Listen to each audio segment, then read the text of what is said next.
Is Friday, September 4th, and we've got a really good show for you planned today. We're going to go off on tangent on a couple of areas, especially on the inflation area. Inflation area. That is a tongue twister, right? And we're also going to talk a little bit more about housing and an in-depth housing and what some of the things that are being said about housing and some of the changes. And more than anything today, we're going to cover some of the things within the stock market. So let's just jump right in and see where we're standing within our economic mapping.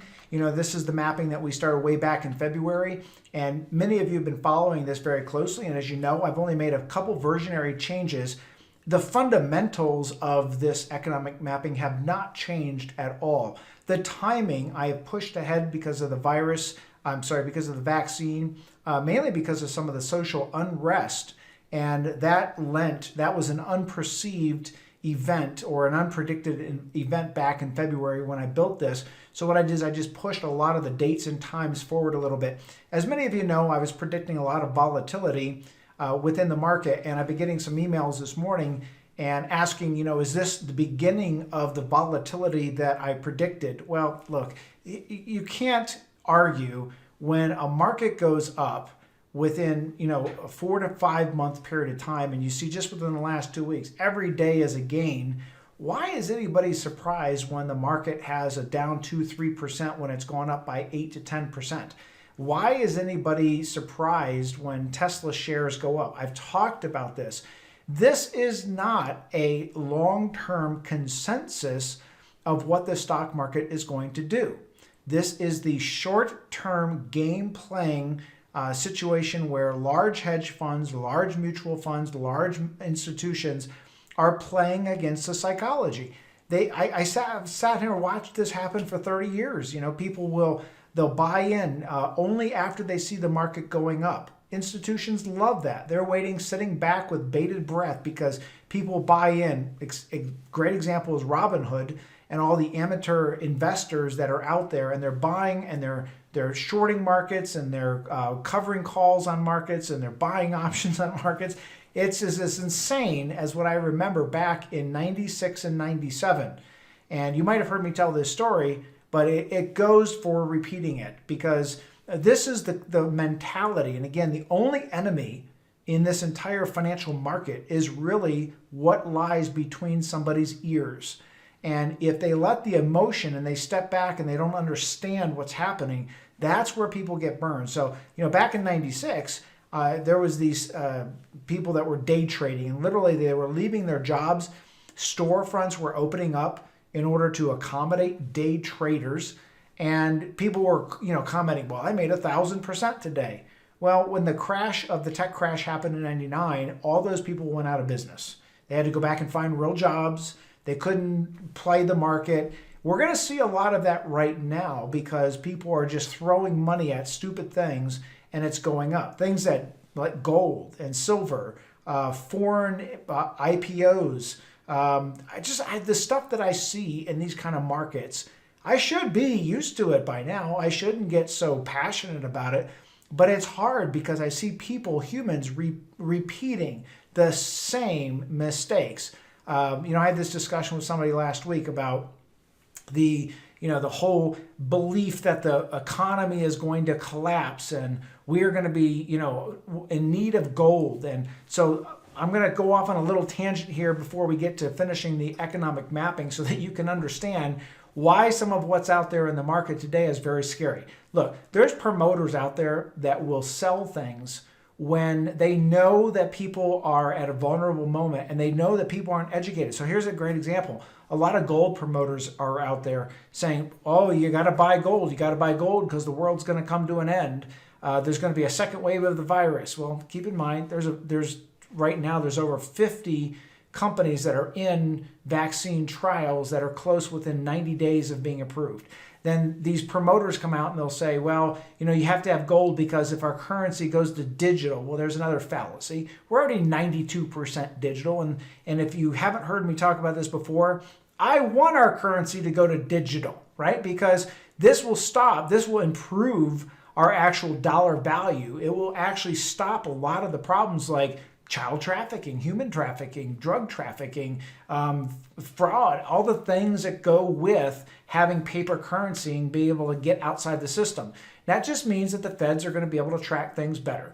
Now, some people say, well, that means that the feds are just going to confiscate all your money. If you hear people say that, they have absolutely no idea how our financial system works. If you have a federal government and they confiscate everything, where are they going to get their income from? Right? There's a self-fulfilling prophecy here. Where are they going to actually provide for their families? How will their states survive? So it's just a scare tactic. And then the old gold thing, I told one of my clients this week, I said, look, please don't do it, because I have had to charge many of thousands of dollars in fees to try to help people unwind the mistakes that they've made in gold and private REITs and things like that. And here, a great example of this is, when these gold promoters say, well, the world's going to come to an end, so you better have gold. Well, here's the question. Where is your gold stored? Is it stored in your house? Well, what happens if your house burns down? Or if it's stored in your house, you got to have one big safe, and it still doesn't prevent somebody from showing up with a gun and holding it to your head to open up the safe. So then people say, no, I'm going to store it. Okay, where are you going to store it? Well, there's a vault in Tennessee. Okay, the world comes to an end. How are you going to get your gold? Are they even going to let you in the vault?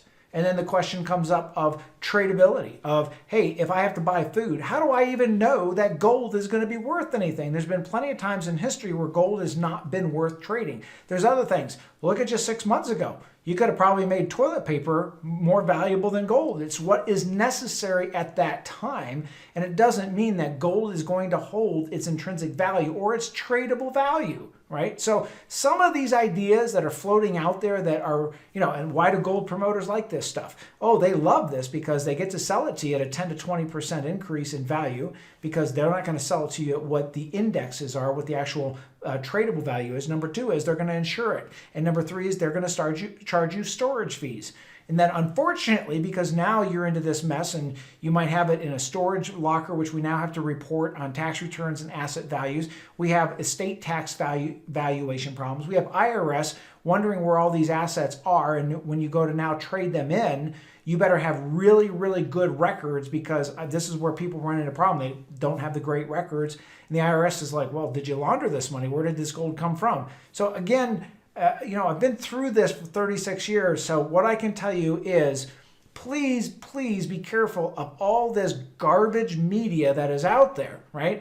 As long as we, as a nation, the United States, are in business, the rest of the world falls in line. People will say, well, I should move my money to other countries. Have we not remembered what happened in the tech crash, right? The rest of the world crashed, but after us, and they all depended upon the US dollar. What happened in the 9/11? The rest of the world crashed. What happened in the recession of 2008? The rest of the world crashed behind us, right? And because now we are still the currency world power, whether it's digital or in paper, I am not moving my money to another country. I've been around this game too long to see these scams that people have set up where they'll say, well, move your money to Belize, move your money to the Nevis Islands, move your money to the Cayman Islands.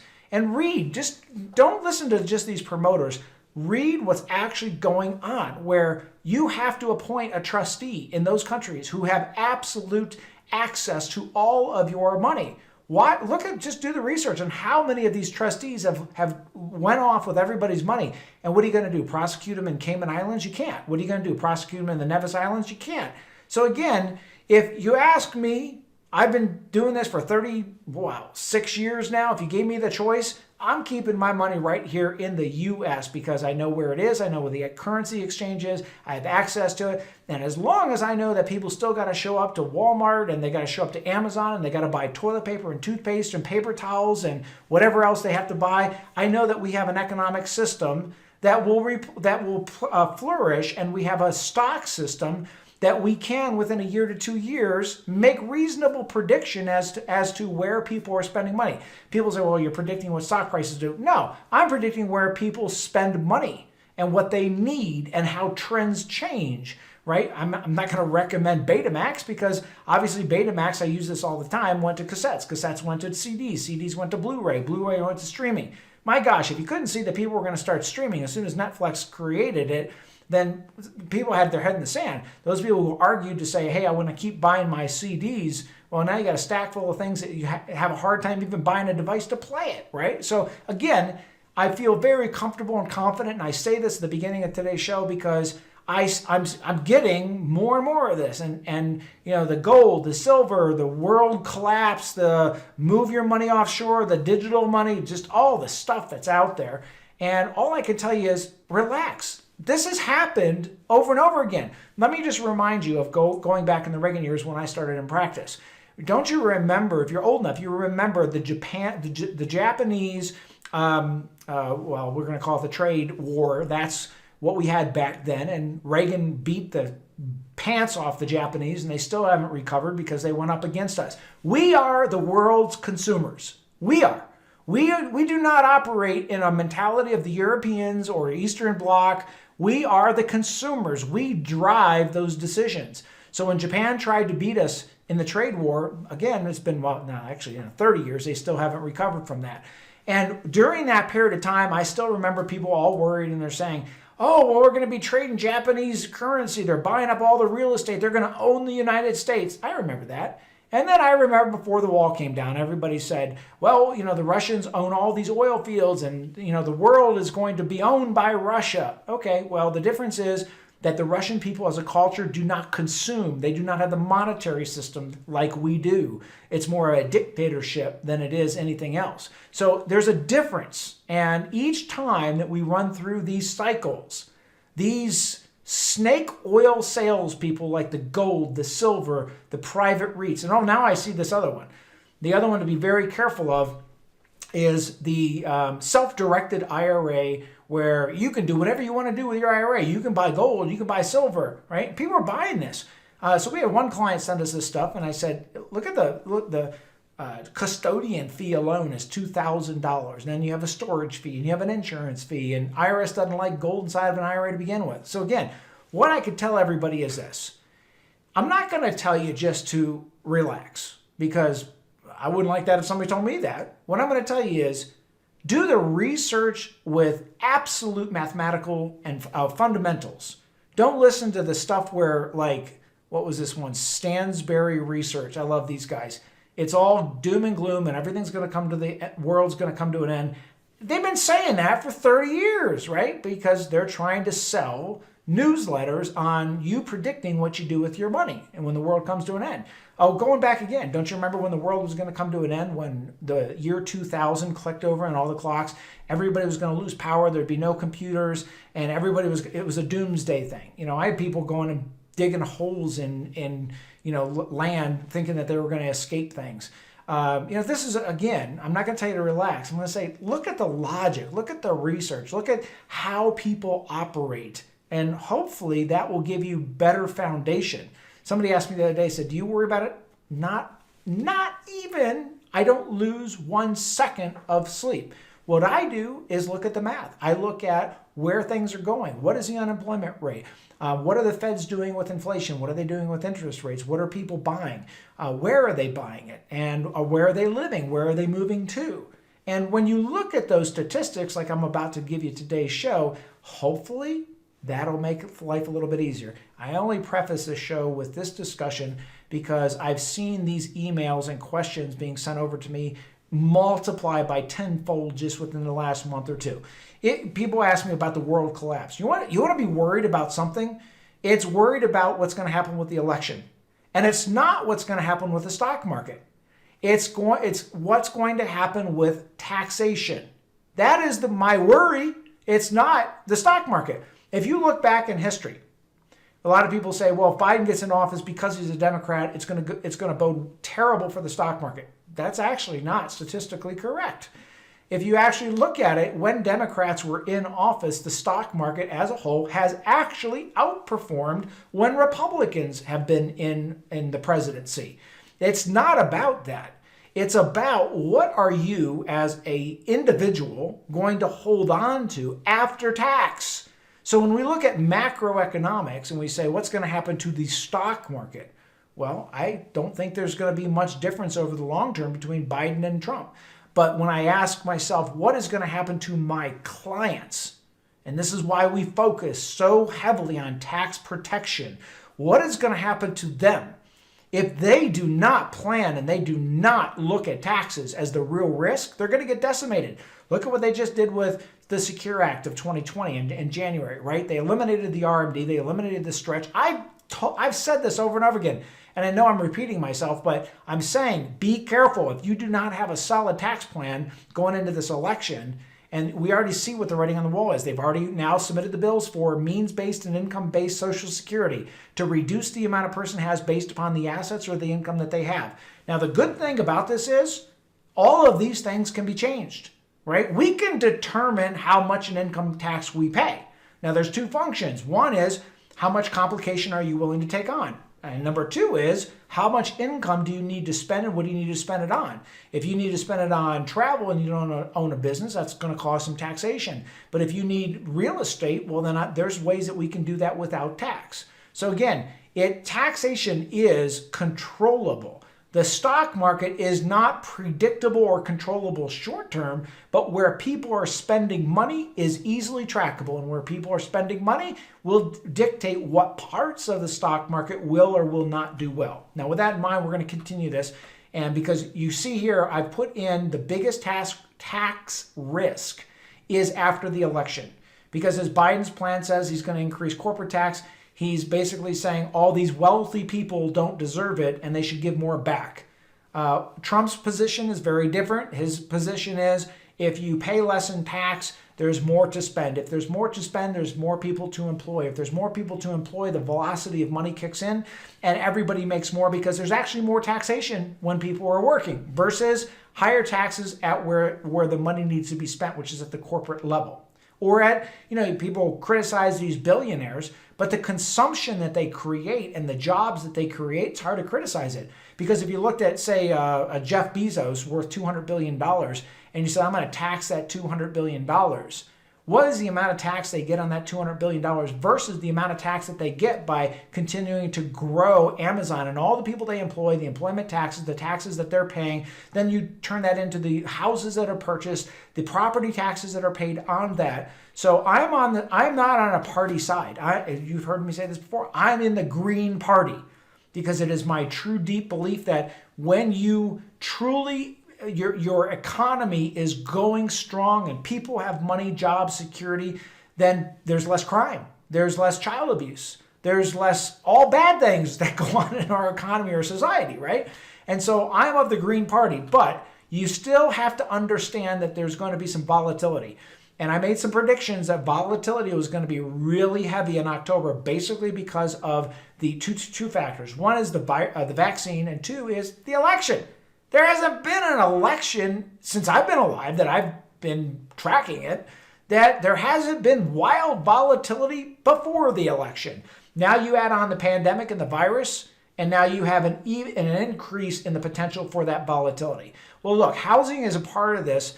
And I'm going to bring up an article a little bit later in today's show to debunk a lot of the misinformation that is out there and show you that a lot of the information that's out there is biased. You got to look at where the source is coming from. The bottom line is that real estate is fundamentally a supply and demand asset, right? As is everything, right? If you could have a pound of gold, but if nobody wants to buy it, it has zero value.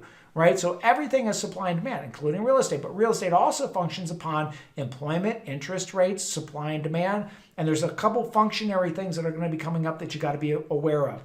So again, there's going to be some volatility. My prediction is heavy volatility starting in mid-September. Oh, by the way, off on another topic. So I get this email. And again, I wanted you to understand where this mentality is coming from.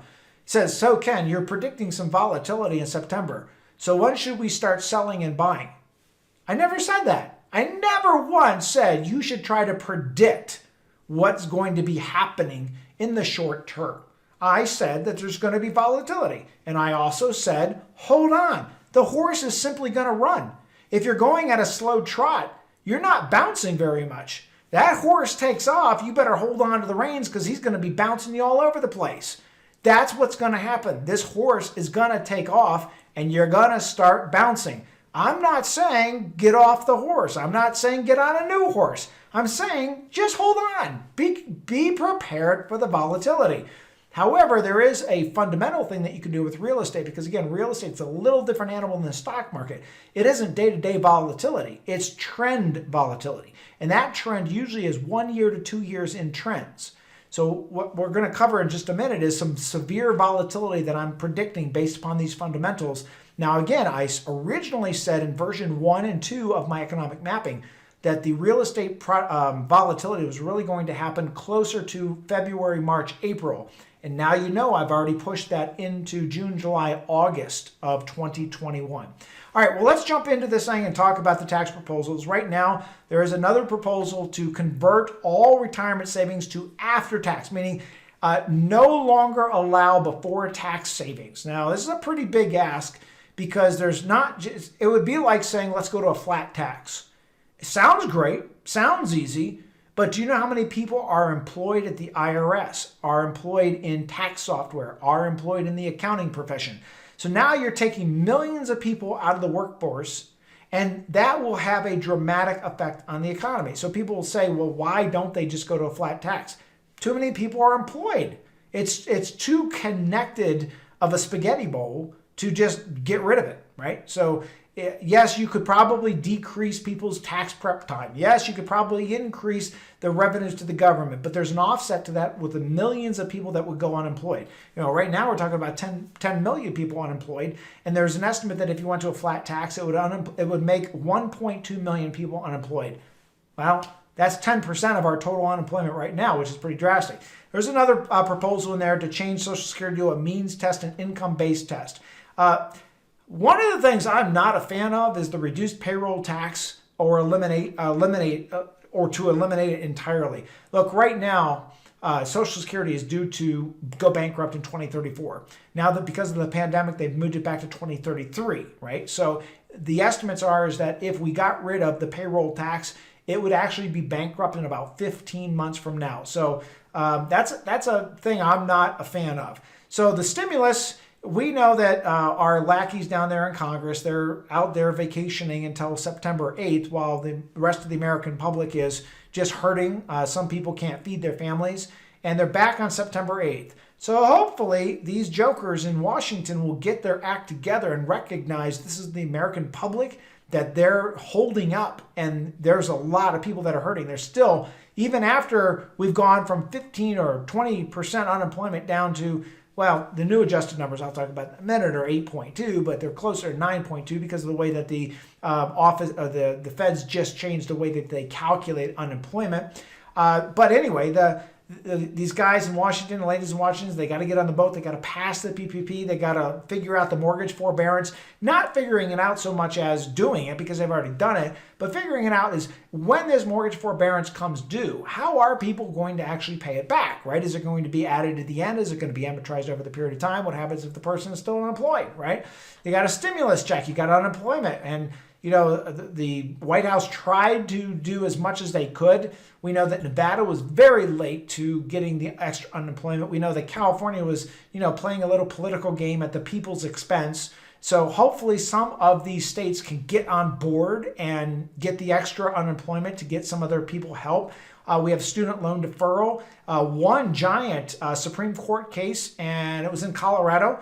Just last week is the first case where a couple was able to discharge their student loans through a personal bankruptcy. Now, you might or might not have known this, but personal bankruptcy you were not allowed to discharge. You could discharge all the other debts. You can't discharge student loans. First case, so hopefully this will open up the door.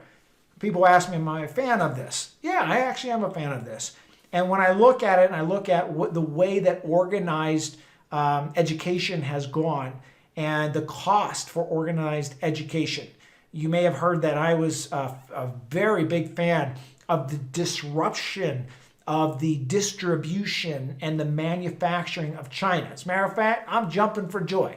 I hope that this pandemic completely breaks down the China distribution system and it's distributed throughout the world. Now, we know right now that a lot of that is about 14% within a 3-month period has been reduced from the distribution and manufacturing from China. I hope it goes more because we had all our eggs in one basket. I thought it was terrible.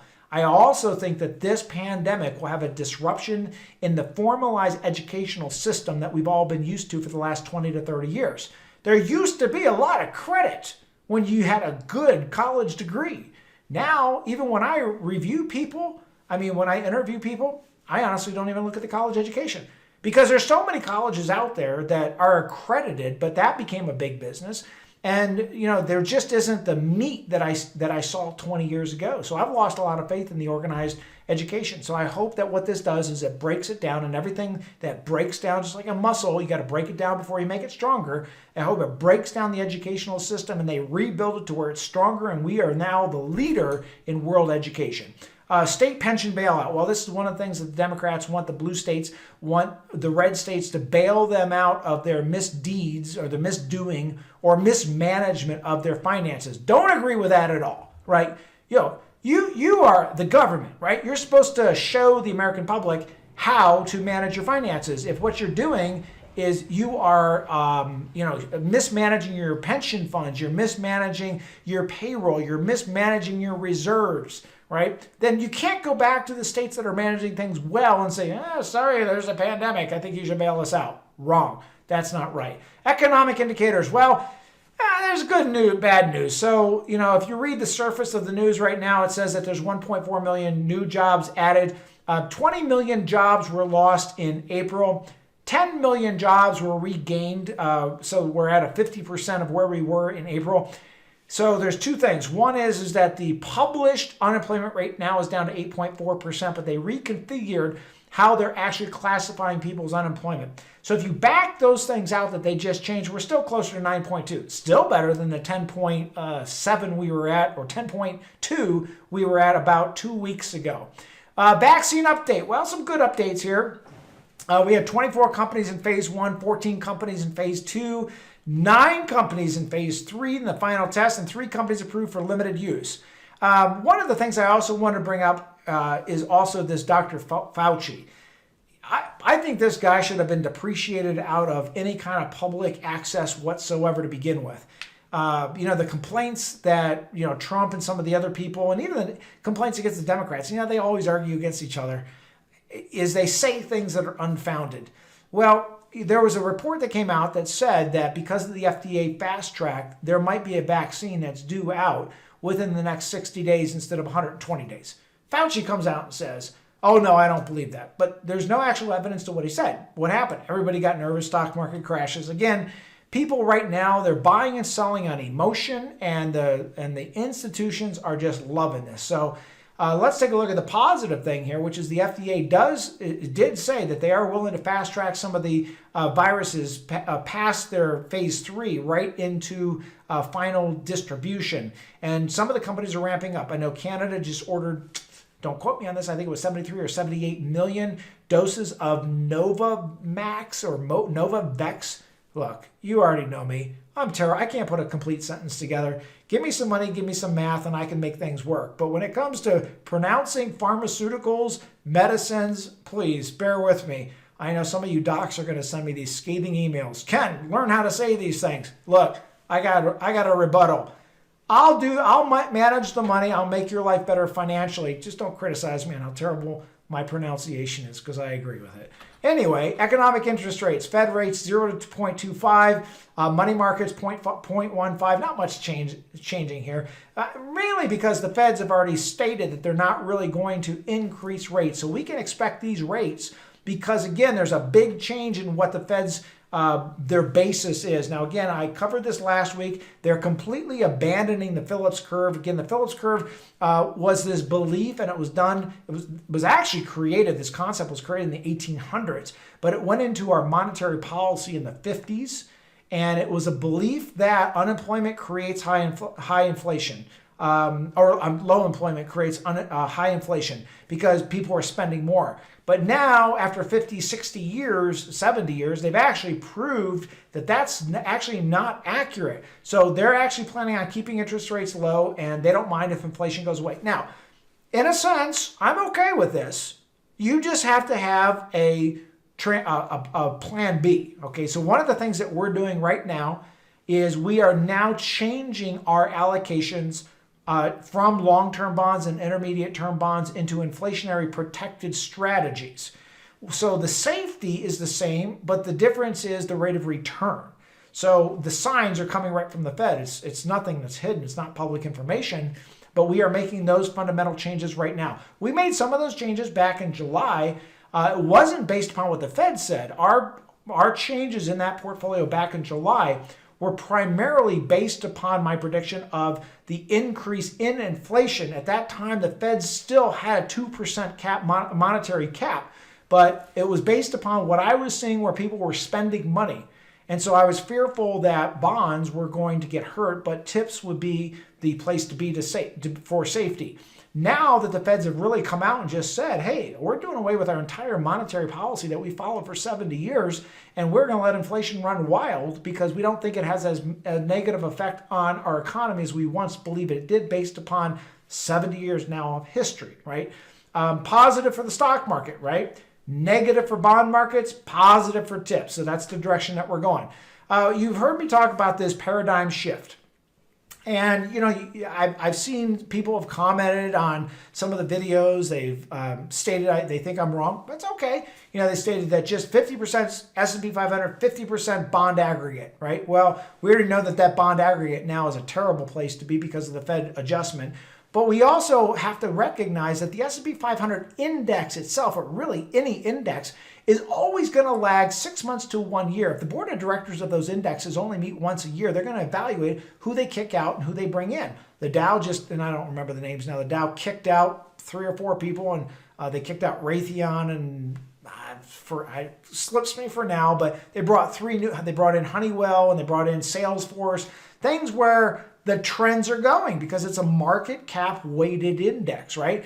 So instead of you waiting until those stocks that are in that market weight indexes go down and they make the change, because the minute they make the change, those stocks fly through the ceiling, right? Look at what happened with Salesforce. So you can look at that and say, where are people spending money? We don't have to be a genius. Nobody needs a crystal ball for this. A great story is Peter Lynch. The way that he killed it on Home Depot is, he called up his wife. His wife was supposed to be home, and she said, hey, I just stopped at this new store called Home Depot. And he goes, well, what is that? Well, it's all these things where you can buy for your house. He said, well, why are you a few hours late? She said, there was a line out the door. So what did Peter Lynch do? He bought tons of it. Why? That's where people were spending money.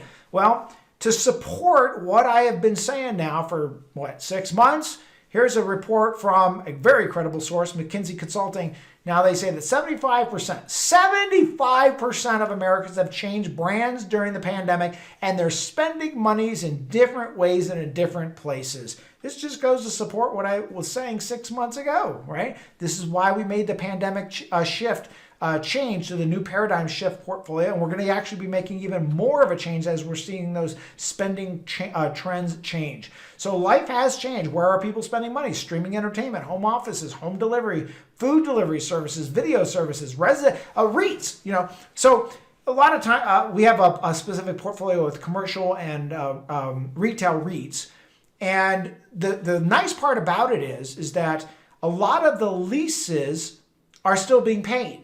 Right? Because even though people are working at home, Google's still paying their leases, Facebook's still paying their leases, we're going to see a very small default rate on commercial property. Now, brick and mortar retail is going to be a little different story. So when we look at how many people are still paying their leases versus have defaulted on their leases, the corporations are still paying their leases. So why haven't I told people just to completely escape from commercial or retail? Why? Because the dividends are still there. The dividends are repurchasing, assuming you took my advice 6 months ago, the dividends are still repurchasing shares, and they will repurpose that property. So I still think that there's some good punch in there. But if you're looking for trends is where to go to. So if you are already in commercial and retail, should you sell and switch? No, I don't think so. Turn the dividends into dividend reinvest. If you're now reallocating to a new portfolio, now we should be looking at what? Data cell towers, data storage, cloud storage, residential home builders, things where people are trending towards public storage, right? So these are the things where people will trend to.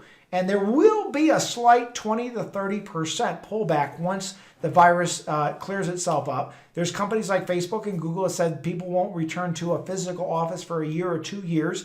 So even companies like Best Buy or Office Depot, they're sold out of things. Why? People are working from home. They're improving their house. Why? Lowe's and Home Depot. So again, I don't believe in buying one stock and betting it all. I love a diversified, and when I say diversified, I don't just mean a number of stocks. I'm talking about a number of industries, a number of classes and categories. I have a lot of times people will come to us and they'll say, we want you to do a risk review on our portfolio. And I'll look at it and my team will look at it and there might be 300 stocks in there. And we run it through an analysis program that we have, and we'll come back to them later and say, you're not diversified. What do you mean I got 300 stocks? Well, because you have 300 stocks, they're all in the same trend lines, meaning that they're going to follow the same up and downs. The goal of any portfolio is to keep it steady as you can with as much growth as you can and balance it out. So again, when I say diversified, I'm not talking about a number of stocks. I'm talking about cross-correlating those with different industries and different categories, okay? So again, the question of the old 50% S&P 500, 50% bonds, terrible idea. Terrible idea right now. I might revisit that in 5 years to 7 years, but right now I think it's probably one of the worst portfolio strategies that somebody can have going forward. New digital dollar. Again, I covered this at the beginning. I'm going to hit it again because people are all up in arms because of this garbage media that has. We're going to lose our money, and the government's going to confiscate the money. Walk through it for a second. Somebody can say the government is going to confiscate our money. What does that really mean? The person that's telling you this, drill them with intelligent questions and say, what does that mean? Does that mean that they're going to walk around with wheelbarrows and collect all the cash and now turn it into digital? Yes. Okay, how will the digital actually be dispensed? It's going to be in cryptocurrency, right? So when you have cryptocurrency, there is a unique bit that's a bit combination that belongs to each piece of currency. So while the government might be able to track it, the ability to confiscate it is still under the judicial system with subpoena. Now, if you're a drug dealer, you're a human trafficker, yeah, they can subpoena it and they can confiscate it. But what would the result of the politicians or the government confiscating money be? Again, it's going to bankrupt them too. So if they confiscate your digital dollars, theirs are gone too. So they have no buying power. They have no control. The government would lose their power. So think through this before you believe in some of this. I don't even know what to call this media that's out there. Again, look at it this way. We're going to get out of this thing in about a year or so, right? And then in 7 years or 8 years, something else will hit us, and these snake oil salesmen will come out of the woodwork again. Just remember this again. And remember when they were here last time. Remember when they were here the time before that. They're just here now. So you just got to turn it off. So again, I'm actually looking very forward to the Feds going completely crypto because I think that there's a lot of security in that. I think that that'll stop a lot of the crime and the things that we're all having such a hard time with. Now let's talk about real estate, because one of my favorite things to do, which I've loved over the last 30 plus years. Many of you that have read my book know about my history. I had 68 rental units by the age of 19. So I love real estate. And, there's downsides to real estate. And one of the things that people don't really take into account is they go to these real estate seminars and they start to believe that real estate is the be-all, end-all. It's a part of a portfolio. And unless you're willing to get in the dirt and find and buy and manage and sell and repair real estate, you buy it in a REIT. Please do not. I know just in the Las Vegas Valley, I could privately tell you 5 or 6 companies that still operate in Las Vegas Valley. And they'll convince people that warehouses, the real estate REITs, and some of these private issue REITs, and they promote them by saying, oh, you'll get a 6% dividend.